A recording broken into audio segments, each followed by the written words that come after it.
person to speak is Mr. Jorge Sanchez. Guess I'm popular today. Okay, so property taxes are absolutely necessary, and I'm actually not coming here to say for or against this, because I recognize that it provides us with safe water, electricity, police, and fire department, all of which are necessary.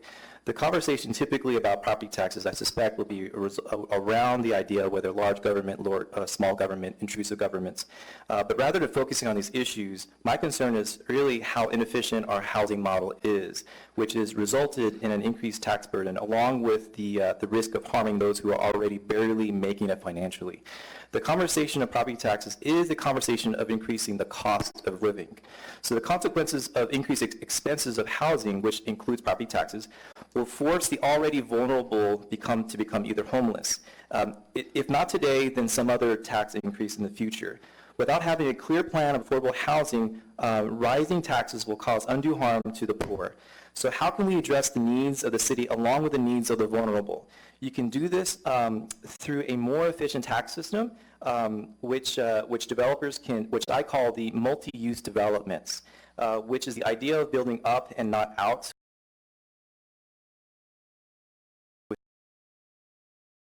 Mixed-use residential along with commercial, along with the increased amount of density, and not putting parking as a priority. So increased density within the city will have the desired effect of increasing the amount of taxes that the city receives per acre, while spreading the burden of property taxes to all those within living in this space, resulting in a lower taxes for the individual. This is a win-win situation. Increasing density also has the added benefit of implementing all the things that we need, which includes public transportation, light rail, a bus system that comes around every 15 minutes, creating a car optional environment, reducing the cost of transportation while increasing the disposable income of citizens. The cost of building can also be less when you do this correctly, allowing the cost savings to be passed down to the resident.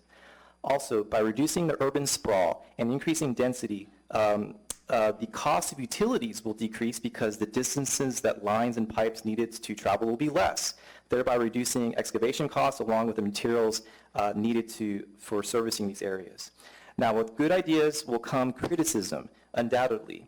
One criticism is that Texans want their space and they don't want to be crowded. And my idea is that you can't have your cake and eat it. You cannot have low taxes as well as affordable housing. My idea does not. My idea does provide options for affordable living for the single person, the young married families, as well as the retired individual. As of now, there is no diversity of housing or very limited diversity of housing, and that College Station can improve this by recruiting developers who are in line with this. So thank you very much.